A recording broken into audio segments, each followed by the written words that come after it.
in terms of what DMT does, we kind of need to get back to, as you said, your model of reality that your brain constructs. So the world that you experience in normal waking life, the world that you experience when you're dreaming, and even the world that you experience under the influence of DMT is always constructed by the brain. Mm-hmm. This is absolutely fundamental, and it's something that I repeat and I repeat and I repeat, because it's the problem we have with DMT, I think, is the questions about it are poorly constructed. So people will say, "Oh, is it real, or is it all in your head?" You know, we've all heard that phrase. "Oh, it was all in your head." Right. But all experiences are, in a sense, all in your head. They're always being constructed by your brain. Your brain constructs your world model. Your brain, I like to say, is a world-building machine, right? It constructs your world model from patterns of neural activity, patterns of a unified pattern of information, basically. Now, that applies under all circumstances. It applies in dreaming, as I said. It applies in the DMT trip. So when you take DMT, your brain is constructing a different world model. It's constructing a different model of reality.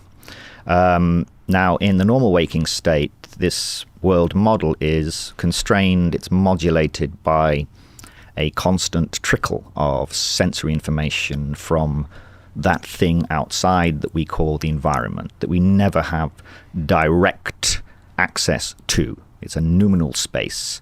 It's not something we can directly access. So the world that you're experiencing now is this model. It looks like you're experiencing the outside world, but actually it's all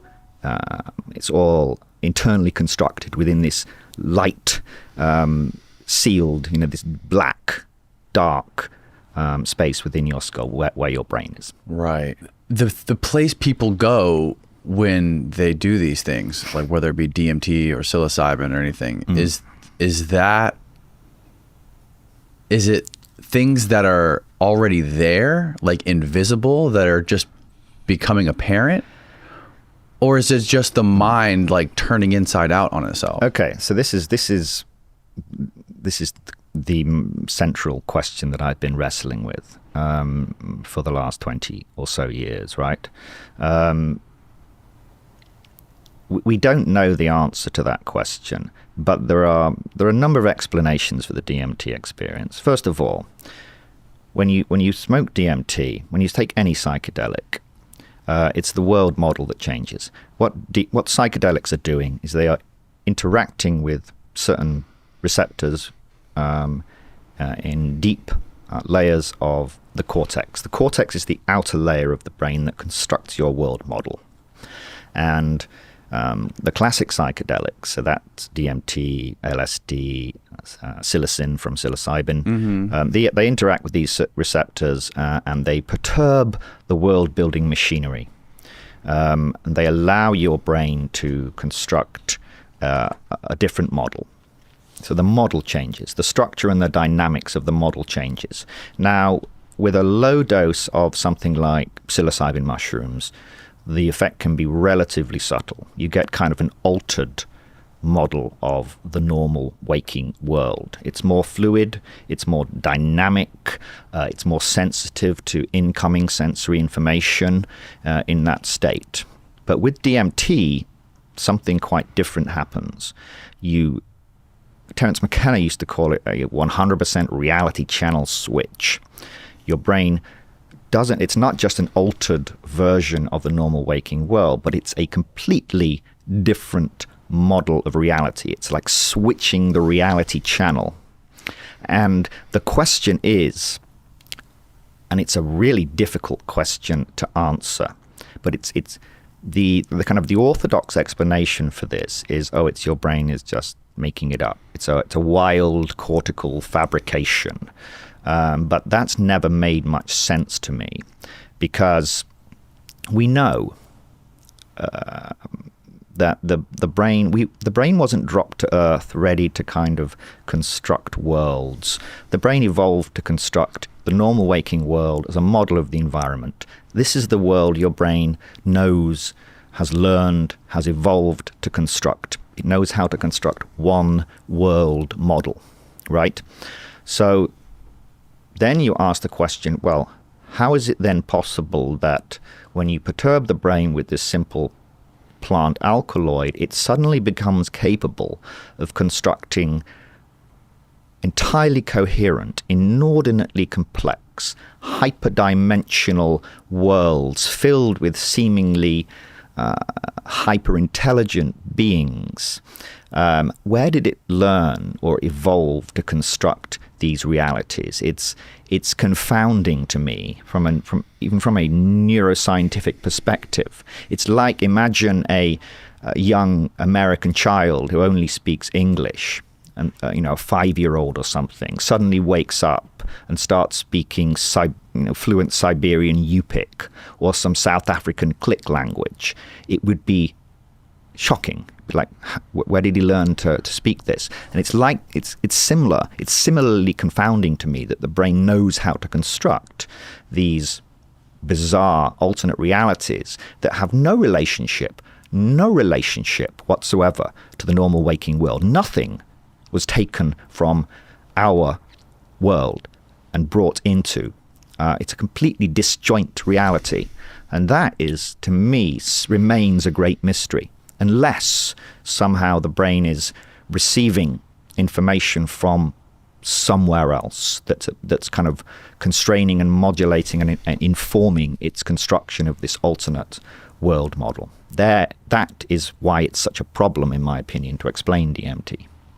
Where could that somewhere else be? Yeah, we don't have a clue where this other space could be. And this is kind of what I've sometimes referred to as the data input problem. So the normal waking world, as I said before, it's always receiving information from the environment. We understand how that works. We understand the stimulation, visual information, the stimulation of the retina. We understand how sound information works. We understand how information gets into the brain to help the brain construct the normal waking world model. Right. So this data input problem is, well, if this DMT world is being modulated by information from elsewhere, where is this elsewhere? That we don't understand. Might not be within the constraints of space-time. Well, exactly. And this is where, well, probably getting to later, we start to think about where these other domains might be and the kind of relationship between our reality and these other domains, and particularly the intelligences that we see within these other domains, which are often, way beyond anything in this we can imagine. Everybody, when they do DMT, they always experience the same thing. They always experience these extreme geometrical patterns, and they all experience these so-called elves that are dancing around telling them things, like giving them positive messages that are transformative in some aspect or another.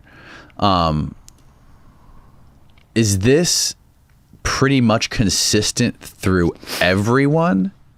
And is there how much deviation or variation is there from all the people that you've actually studied or talked to that experience DMT? So everyone's experience is, in some sense, different. Everyone has to construct their own model of the DMT space, right? We all construct our own model of the world. Everyone's model of the world is in some way different, yet there's a certain consensus about what's what. I can never get access into your brain and look at your model and see if it maps to mine. I think about that all the time. I think about like I'm looking at you right now and I see this room, and if I walk outside, I know like what the trees look like and what the cars in the parking lot look like. But I always wonder, like, through some, like, how would you know looking through somebody else's eyes if they're seeing the same thing. We use the same language to describe these things. Yes. The language is the same, but we have no fucking clue if it's how similar or dissimilar it really is. Yeah, I mean, this is why we refer to it as a consensus reality. But getting back to the entities, right? Yeah. So to answer your question about do people see the same things, everyone's experience is certainly different, but there are certain universal DMT motifs, if you like, that many people describe. The structure, the ambience of the space, the geometry, and also, of course, the beings within the space, the so-called DMT entities. And this goes back, I mean, of course, it goes back to these indigenous tribes in Amazonia who are using DMT. They used it to communicate with beings. They call them spirits or gods, right? We might have a different name for them now, but certainly it was clear that this is a characteristic feature of the DMT experience is the experience of other beings. And Stephen Zara, so you mentioned these elves, right? Terence McKenna, the elves, the machine elves, as Terence McKenna called them, they're by far the most famous denizens of these hyperdimensional realms. There's no doubt about that. And many people like to say, well, people see elves because McKenna saw elves and McKenna spoke about elves, so that's why you're seeing elves. And it's like, it's hard to get past that. So what we did actually a few years back is to go back to the original trip reports. Let's go back to the 1950s. Look at the trip reports there. Stephen Zara's very first study. Now, unfortunately, back then, they weren't that interested in the kind of the details of the trip report. This is not like Rick Strassman's study in the 90s, where he carefully had them, write down everything they experienced. So if they would say, "Oh, I saw hallucinations," but even within these old papers, you get these little snippets of trip reports that have that had back then the characteristic DMT flavor. So they were describing this rapidly changing, rapid procession of complex geometric imagery. They were describing beings that they called gods, language of the time, or they would call them spirits. That was the lexicon of the time, if you like. You see some kind of non-human intelligence and you refer to it as a spirit. Nowadays, we might call it something else. But one of Stephen Zara's first subjects described these little dwarf-like beings that moved around very quickly. That's all we got. But to me, this is part of the characteristic of these DMT elves, these very sprightly, lively beings, often very cheerful, and they kind of welcome you into the space, and they love to show you things all the time. Look at this, look at this, look at this. They were there in the first trip reports, and then through the 60s and on, with people like Timothy Leary describing elf-like beings and insectoid-like beings and reptilians, and there are certain types reptilians, man, and they can be ferocious. In Rick Strassman's study, one of the subjects described being how should we say, raped by reptilians. What? Yeah. So there's bad beings in there? Oh. Yeah, fortunately, before anyone has become totally kind of frightened by DMT, the vast majority of entity encounters are either positive or neutral. Often they will... The majority? We're talking like 90%, yeah. But what about that 10%? What's going on with those guys? Well, I mean, they vary as much in their character as they do their form. We wouldn't predict this was all beings of love and light. I mean, that's to be expected, right? The same on Earth. Not everyone's nice. Most people are nice, right? To some, yes, or kind of neutral. And this is the same in the DMT space. Okay. They often seem to be aware of their the large gap between their intelligence and this is their world, after all, that we're kind of entering, if you like. So, and they like to kind of have fun, some of them. So there's a lot of kind of mocking going on sometimes, teasing, Right. Kind of trickstery kind of behavior with these entities. They like to scare you.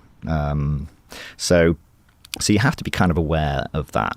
But there's no evidence that they can actually do you any harm other than giving you a bit of a scare. Has anyone ever been harmed by DMT? I mean, other than like abuse? Because I know personally people who during their young age, like through high school and through college, that abuse psychedelics like LSD or mushrooms, that they've been off ever since, or like they never really cognitively recovered from that. You don't. Well, I mean, the problem with these longer acting psychedelics is that you've got a much better chance to get yourself into a bad headspace, right? If when things start to go wrong, you start to freak out, you become anxious or panic, and that can last a long time. And so I think there's a greater potential for you to get yourself in some really bad places with psychedelics, which is why, Because they last like hours and hours. Exactly. With DMT, for most people, it's shocking, it's astonishing. Terence McKenna used to say the only danger with DMT is death by astonishment. Right. These are shockingly astonishing. Choose your superlative. I mean, these are so bizarre and profound and strange and impossible experiences that the real danger, I think, or the real risk is that everything you thought was true, everything you thought you knew about reality is about to be obliterated. You're going to come back and realize that you knew fucking nothing, that everything you thought was real or not real or possible or impossible, it's gone. It's gone. And there's no coming back from that. So you will be fundamentally changed in one aspect. So you have to be prepared for that. But for me, that was I was euphoric after I came back, having seen this and realized this.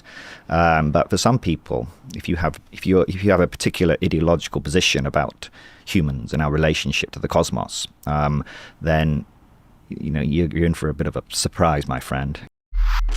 This is really interesting too when it goes to some of the stuff that Graham Hancock is talking about with ancient civilizations, and some of this evidence of things like Göbekli Tepe, which is like 12,000 years ago, and even the pyramids in Egypt, and some of these other things that we've found around the world that we can't explain with things that we could not construct today if we wanted to. Right. And people, you think it's like some high technology, what sort of crazy technology did they have? Some enormous scale pulleys or saws that could cut some of the hardest stones that exist on Earth that we can't even do today. But like, if you think about it the way you're talking about it, is this high technology inside of us? Yeah, I mean, in a way it is. We are constructing these realities. So our brain is the fact that the brain can construct these realities, as I've said several times, is in itself confounding. It's remarkable. It suggests that there's some ability there that we weren't aware of. It suggests that I've often described this idea that we have this hyperdimensional heritage. It's a world that's not so much alien, but a world from which we have become alienated. DMT grants us this brief but astonishing glimpse at this remarkable hyperdimensional heritage. Where does that heritage come from? Why is DMT so at home in our brain? Why is the brain able to shift so effortlessly and so efficiently into constructing this alternate reality model? Does it suggest that there is some distant relationship here? Maybe some ancestral function? Was DMT an ancestral neuromodulator in some way? Was it present at much higher concentrations in our brain in prehistory? We don't know.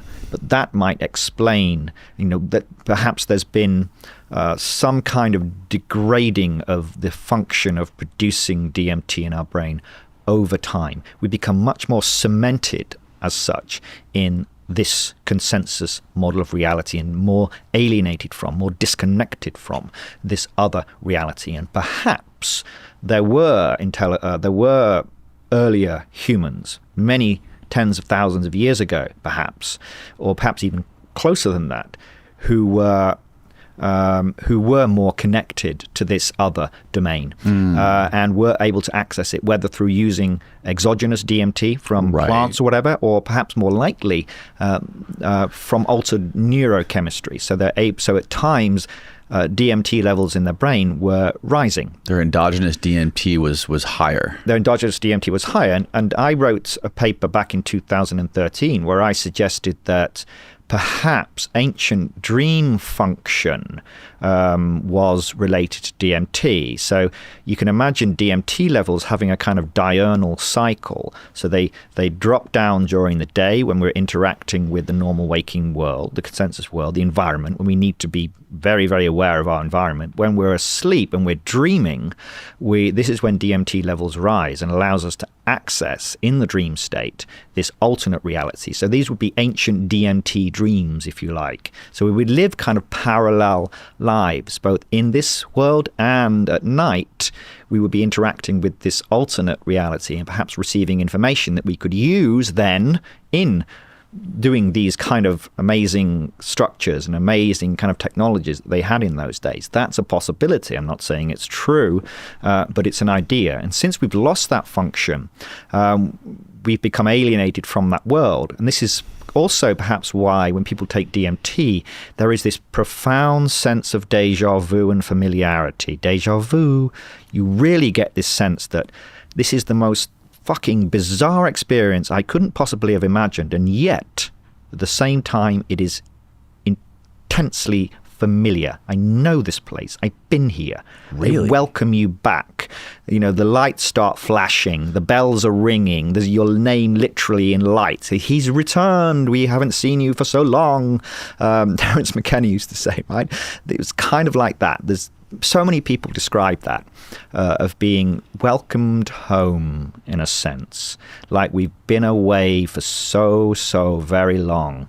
And that would make sense if there was some much deeper relationship with that reality in our ancestral past, and that some of that neural architecture, those inherited neural structures I was talking about earlier, have been degraded but still carried with us, and we're kind of reactivating this ancestral function by consuming exogenous DMT rather than relying on endogenous DMT. But you're going back to those same kind of worlds that these ancient humans would have been experiencing using perhaps endogenous DMT levels. Right. That's a cool idea, right? It is a great idea. I mean, it does make sense too, especially with like the evidence of like the younger dryas cataclysms that came and wiped out civilization, and there was a couple proto-hominids that survived possibly, and they were much more primal, and we sort of evolved, like we had to sort of like reset. Yeah. And maybe we didn't go in the right direction. Got it. Yeah. So we became more cemented in our consensus model of reality, and we completely lost contact with that. But we're rediscovering it now. And what's interesting is we're rediscovering at a time when perhaps we needed time away to develop ourselves, to become more cognitively and technologically sophisticated. So now we know more perhaps about what to do. We've rediscovered this space just when we are 1956, right? So this isn't that long ago. Just as we were becoming a really clearly technological species, right? We are at the stage in our advancement where we're beginning to think about other intelligences elsewhere. Right. That's the time DMT comes back. It's rediscovered. And we're starting to learn to use it and go back into reconnect ourselves to this other domain, but with much better cognitive and technological tools at our disposal. So I see DMTX as being part of that rediscovery and redevelopment of DMT as this technology for reacquainting and reconnecting with this domain, with the intelligences that are resonant within it. it's possible that we are indeed communicating with some kind of other intelligence, the location and the identity and the origin, the nature of which we have no idea about. So I take that seriously. So then the question arises as well, what do we do about that? DMT reliably grants us access to these intelligences, but it is very short acting. It's 5 minutes, in the space. You go up this roller coaster phase, you burst through this breakthrough phase into this strange, very strange domain with these intelligences, and then suddenly, maybe just a few minutes later, it might just be 3, 4, 5 minutes later, you're being dragged back out again. Just as the state is starting to stabilize and you're starting to perhaps establish communication with these entities, you're being dragged back out. So it's not conducive to establishing stable two-way communication with whatever beings are in there, for actually studying the space, studying these intelligences, developing some kind of relationship with these intelligences to really learn about who the fuck they are. Again, if you take these intelligences seriously and you want to establish communication with them, you want to understand them, you want to know where they're from and what's the relationship between us and them, you have to stop treating DMT like a drug. Treat it like a technology that you develop. It's kind of an important cognitive shift. Once you start treating DMT like a technology, then you think about, okay, what's the best way to use and develop this technology? That's a crazy way to put it. Yeah, but it's right, yeah? Because then you free yourself from the idea that this is a drug. And you think, okay, this is a technology for entering this alternate reality model, this alternate world filled with these beings. How do we develop this technology? How do we improve upon methods of administration and utilization of this molecule? That's the key cognitive switch. And so, that switch happened to me, and I thought, okay, let's think about how we can improve this technology. So DMT is a fascinating molecule for many reasons, not just in terms of its effects, but also it has these what I call pharmacological peculiarities. Unlike the other classic psychedelics, it's, as we said, very short acting, which is for most people merciful. Most people, 5-10 minutes in that space, quite enough. Thank you very much. Quite enough. But as I said, for extended journeying in that space, to give you more time to interact with these beings and study the space, to map the space, to look at the geometry and the topology and the dynamics of this space, you need more time. So how do we extend the time? Well, DMT, it's short-acting. It doesn't seem to have subjective tolerance. It's completely non-toxic, it seems. What do you mean? Can you expand on the subjective tolerance part of it? Yeah, so Rick Strassman, of course, did the largest study of DMT in humans in the 90s. He was jumping through a lot of fucking hoops to do this work. No one was doing this work before him. With the end of the psychedelic dark ages, in a way, and certainly in terms of academic study in humans, no one was doing it. So he had to go through, a lot of bureaucracy and permits and licenses and convincing the relevant authorities that they should allow him to do this study with DMT. And he made it as boring as possible. His proposal, I'm going to measure blood pressure, I'm going to measure skin conductance, I'm going to measure heart rate. It's like, didn't he do it for schizophrenia? And didn't he get the funding from the war on drugs or something? He got, I can't tell you where he got the funding from, but it wouldn't surprise me, right? That they might fund something as dull, and uninteresting as that. Right. But of course, what came out of it was all these trip reports. And, wow. Became part of his book, DMT, the Spirit Molecule. So that was the real purpose of this study. But of course, he didn't tell them that. Genius. Oh yeah, absolute genius. But one of the, as well as simply, so he had 60 volunteers. He injected them with bolus DMT, which means the injection all in at once or within 30 seconds. So a normal DMT trip, basically, they go into the space, they're there for a few minutes, and they come back out again. Standard stuff. But one study that he did was to look at the subjective tolerance. So if you take something like LSD, if you take LSD on day one and have your your LSD trip, let's say 100 micrograms. If you take the same dose the next day, you will have a much more kind of diminished experience. So there's subjective tolerance there. And there's a number of mechanisms that's going on in the brain why that's the case, but that's what you see. It's sort of like a tolerance. Yeah, exactly. Tolerance. The reason we say subjective tolerance is tolerance to the effects. When you measure the intensity of the effects in the individual, they are diminished over time. Now, Rick Strassman wanted to test whether that was still the case with DMT. So if he injected someone with DMT and then he measured the intensity of the effects using his hallucinogen rating scale, and then injected them again 30 minutes later, what is the intensity of the effects? Does it go down? And he found that it didn't. It didn't go down. The intensity of the effects remained the same no matter how many times he injected them with DMT, which is kind of fascinating. But what that, in itself, it's an interesting scientific result, and it's another one of these interesting pharmacological peculiarities of DMT. Is it has this particular characteristic, but to me, this suggested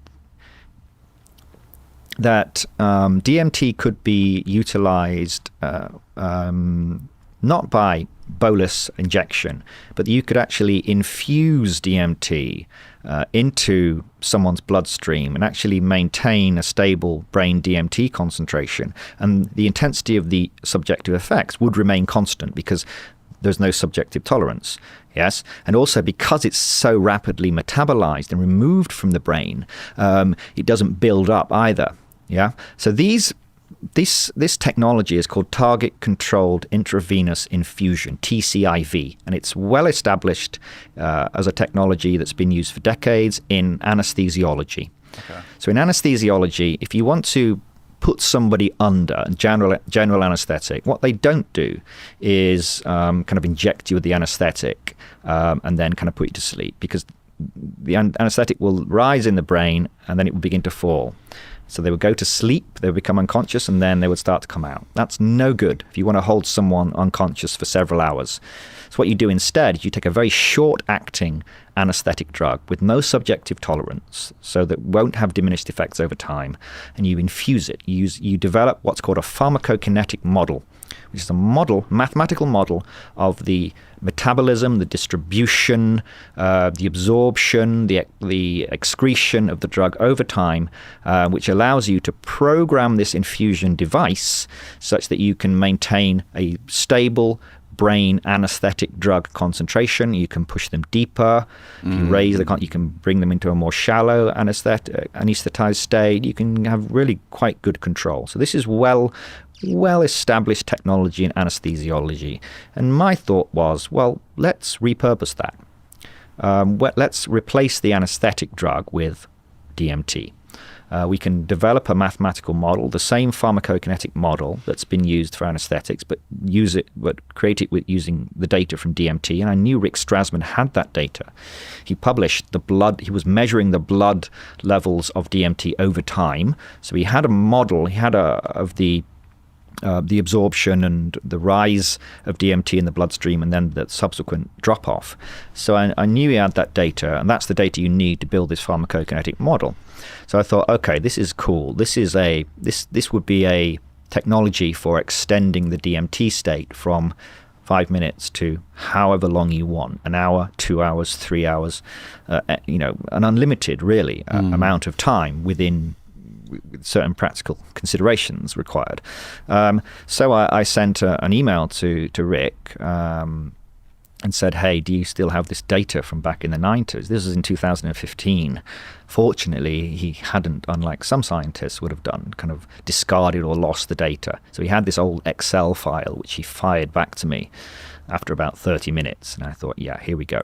So we agreed at this point to kind of write this paper, to propose this technology. I would do the modeling, build this pharmacokinetic model, And then we would get together, we would write the paper and explain why this technology could be useful for extending the DMT state. And then we managed to get it published relatively easily. The first journal we went to published the paper for us. And this was just a proof of principle model. It was basically to say, look, this technology should work. Yeah? It wasn't a technology, hear sirens. That's okay. It wasn't a technology or a model that was ready to be deployed in humans straight away. We just wanted to show that, hey, DMT has the right pharmacological properties that would make it amenable to this kind of technology. And when the paper was published, it got quite a lot of attention. People were writing articles about, these scientists are building machines to communicate with aliens. A lot of kind of hyperbole. It's a good clickbait headline. Absolutely, yeah. And so for that reason, many people still think that I am injecting people with DMT. No, that was never the aim, that I would be kind of running these studies. All I wanted to do was plant that seed in the scientific consciousness, so to speak, and get people to notice it and to pick it up. And they did.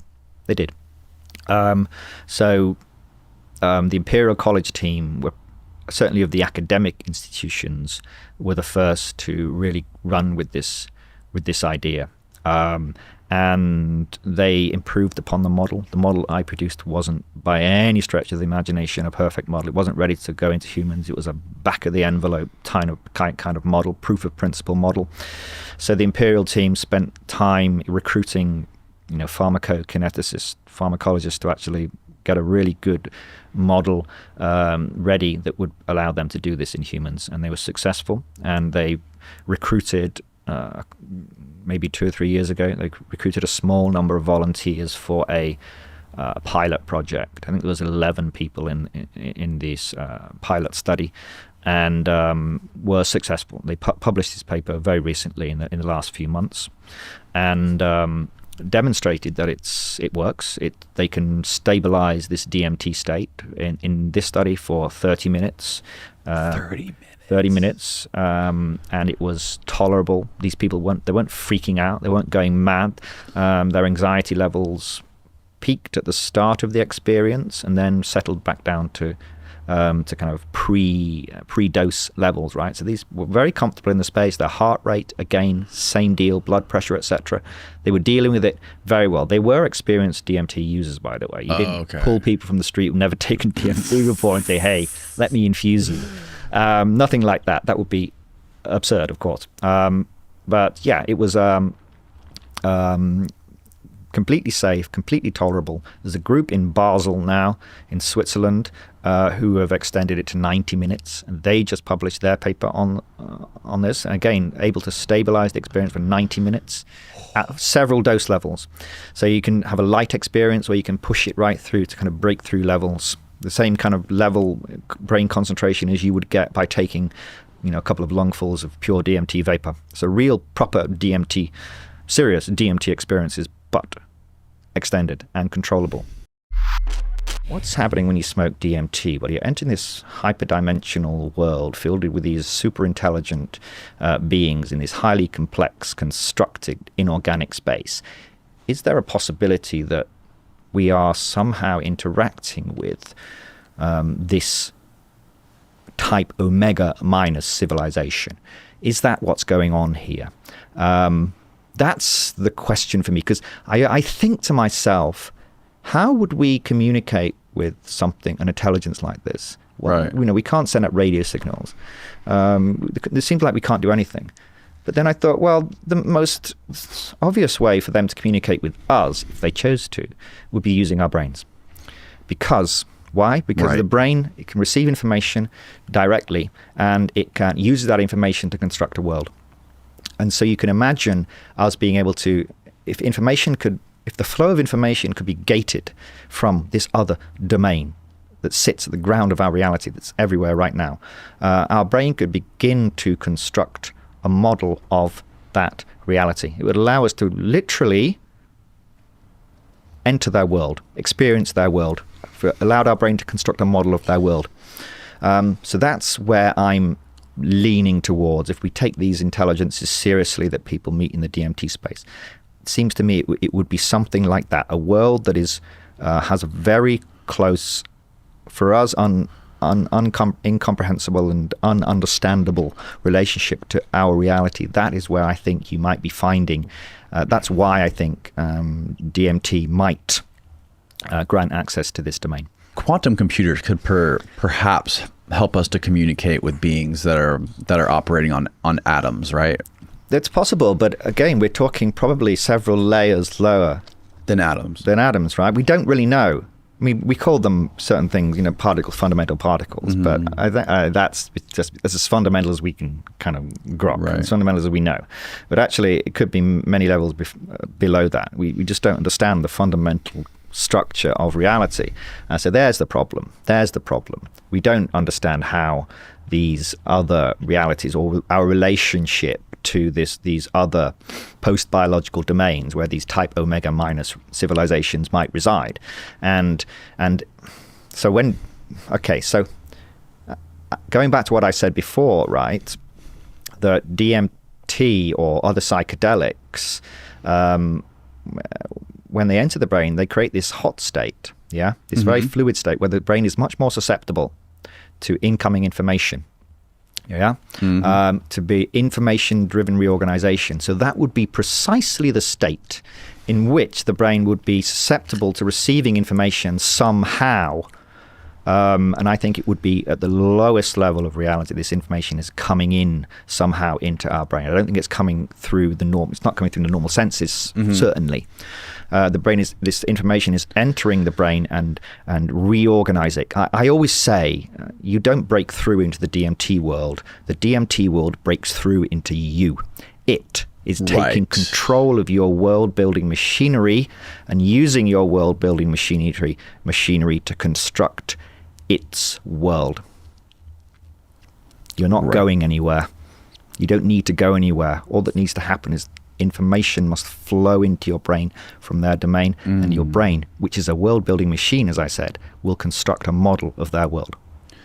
Do you think people like Alan Hynek and Carrie Mullis could have the ability? Do you think there's certain people like them who could have the ability to tap into this without psychedelics? Possibly, yeah. I'm not saying necessarily. I mean, DMT seems to be the most efficient. It seems to cause, unlike the other psychedelics, which create this, as I said, this fluid, hot state of the brain, with DMT, it seems to go past this. It transcends this state, and you get this sudden reorganization of the emergent patterns of activity in the cortex. And this seems to be, for reasons we don't understand, makes the brain even more susceptible to information-driven reorganization, if that's what's actually happened. Right? Of course, this is speculative. I'm not saying, yes, when you take DMT, you're communicating with advanced post-biological civilizations instantiated in the ground of reality. I'm not saying that's true, but I'm trying to find the connection there. If we do take these entities seriously, and I think we need to, I don't think it's simple to explain their presence within the DMT state. I don't think it's simple. I don't think it's easy to simply explain them away as hallucinations or as archetypal structures from the collective unconscious. There seems to be something much more profound going on here. These beings, they have clear intent. When you go into the space, they're waiting for you. They get to work. Right? They get to work on you. They're expecting you. They welcome you, and they have an agenda. And it seems to be far more than your brain just making it up. Your brain doesn't really, in my opinion at least, doesn't seem to have this ability to model these hyper-complex, hyperdimensional realities filled with these beings that bear no relationship to anything in our world. So I think that we need to actually take seriously, and I say this as somebody who is something of a sober neuroscientist. I'm not one of these people who says, oh, it's the spirit world or it's the astral plane. always avoid that because there's no explanation there for me. If you say, are you going to the astral plane? I mean, well, what's the connection there? How does that work? What's the mechanics? So I'm looking for some kind of coherent explanation for what's going on, and I haven't found it in the orthodox paradigm of modern neuroscience at all. I've read the interpretations, I've read the explanations of the DMT state. It's hallucination. That doesn't make sense to me. These are far too complex. They're far too coherent to just be made up by the brain. But at the same time, I don't think that we can explain it in terms of archetypal structures as well. I think there's something completely non-human going on that has no relationship to either modern or ancestral humans. There's nothing in our evolutionary past, our historical past, that can explain why people are seeing these types of non-human, extremely advanced intelligences. So I think we have to start at least entertaining the idea that there's something far, far stranger going on. Thinking about the progression of advancement of civilizations, right? So let's take our civilization. We are humans with these, as I said, wet-brained, physical carbon and water-based creatures that exist on this earth, obviously. And so far, for most people, when they think about aliens, they think about other wet-brained carbon or something based beings that exist like us on a different planet. It's pretty naive in a way to think like that, but that's how we have imagined it for a long time, because that's all we know. That's all we know what intelligence looks like. It looks like us, or it looks similar to us. It's physical. It's based in this universe. But actually, I think that is a grave error that we're making here for a number of reasons. And this isn't kind of a fringe or cranky, wooey position that I'm taking here. And many physicists and astrobiologists and philosophers have thought about this. If we're looking for life, other intelligence elsewhere, i.e. not on Earth, what's the best way to look for it? What's the best way to kind of make contact with this intelligence? And so far, we've been firing electromagnetic pulses into the sky in the hope that we'll get some binary missive in 25,000 years or something from some other distant star system. But that's kind of a stupid idea. Terence McKenna, what did he say? To search expectantly for a radio signal from a distant civilization is as culture-bound a presumption as to search the galaxy for a good Italian restaurant. Right? It's a great line, right? That's great. We're so limited in our thinking, the idea that these aliens, these advanced intelligences, would be using radio signals. But I think it's even worse than that, because if we think about the progression of an intelligent civilization, you have a number of phases. To me, I break it up into three phases. I have what I call the pre-technological phase. So this is us, more than 100 or so years ago, where we weren't thinking of, in a really intelligent way at least, about communicating with other intelligences in the cosmos. We weren't doing it. We didn't have the ability to do it. We couldn't even send radio signals, right? So we can kind of forget about those civilizations, other civilizations at that level of advancement. There's no way we could communicate with them without physically going to their planet and finding them, because they don't have the technology either, right? Then we have us. We are in this technological phase. We can conceive of other intelligences elsewhere. We can conceive of how we might communicate with them. We can even think about how we might ultimately leave planet Earth, how we might even transcend our biology. Even that is something that's strongly considered now to become a form of artificial intelligence. The idea of uploading us, our consciousness or something, into some computational structure, right? That's already an idea. And according to people like physicist Paul Davies, philosopher Susan Schneider, have been writing about this. It's their contention that once a civilization reaches the level of advancement where they can conceive of transcending their biology, becoming post-biological, they're probably only a few hundred years from doing so, right? So we'd no longer be physical intelligences using a physical wet brain and body to kind of instantiate our civilization. We would become post-biological. And so that means, right, that if you think about all the intelligences elsewhere in the cosmos, the number of intelligences that are within our technological phase, it's a very narrow temporal window, right? Just maybe a few hundred years. Once an intelligence reaches their technological phase, they're probably only a few hundred years from transcending their biology entirely, becoming post-biological. Mm-hmm. We can talk about what I mean by post-biological, but what that would mean is that they would be completely transparent to any mode of communication we have. Beyond that, we couldn't even conceive of an intelligence that has become post-biological at all. And so, focusing our attention on technological beings that are sufficiently technologically advanced, but still in physical, wet-brained, carbon-based forms, is restricting the search to probably, I don't want to give a number, but a very small proportion of the intelligence in the cosmos. The vast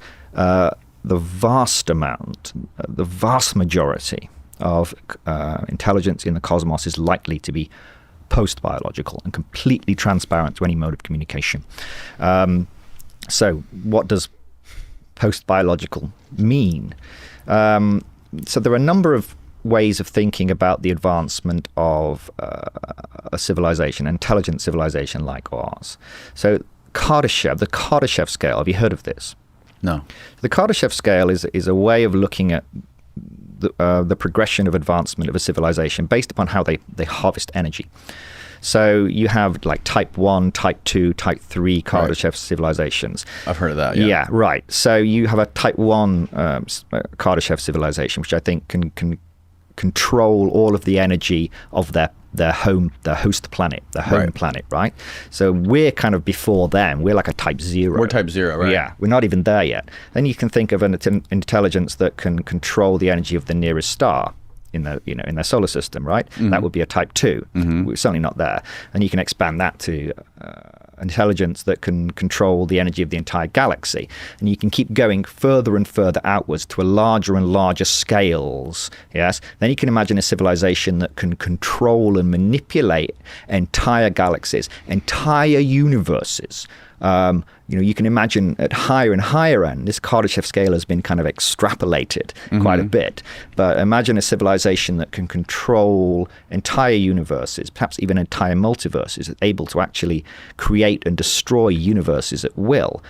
We have no idea what an intelligence like that would look like, right? But this is how you progress in one direction.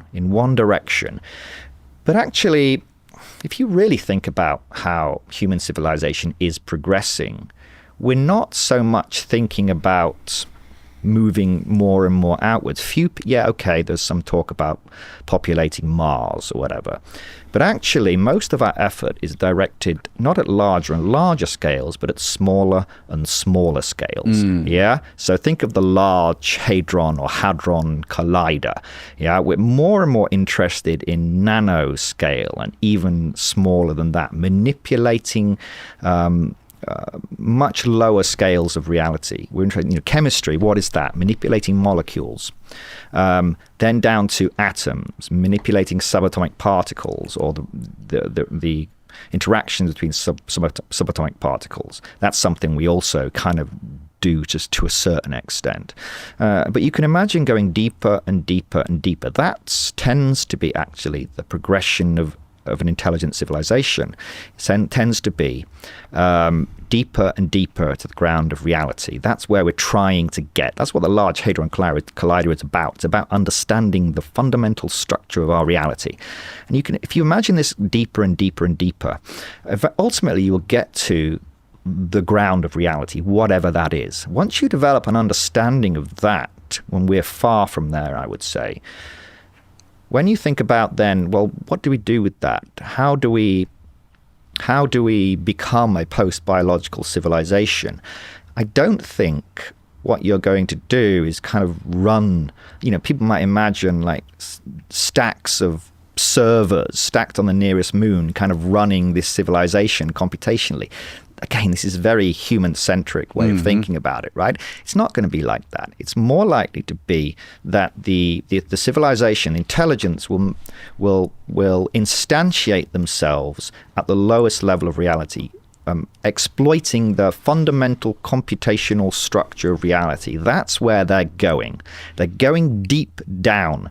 They're not expanding to larger and larger scales. They're going deep down to the fundamental ground of reality. That's where they've left this scale of reality, and they're deep, deep down, and they are practically invisible. And we've no fucking idea. It's completely impossible for us to comprehend or to conceive what an intelligence like that would look like. John Barrow, the cosmologist, invented a term for this. He called it the micro-dimensional mastery scale. Okay, very mainstream, famous cosmologist and theoretical physicist. So the micro-dimensional mastery scale is that opposite to the Kardashev. It's looking at the development of the civilization down, deeper and down, deeper and down. Yeah, who was that? Status Quo.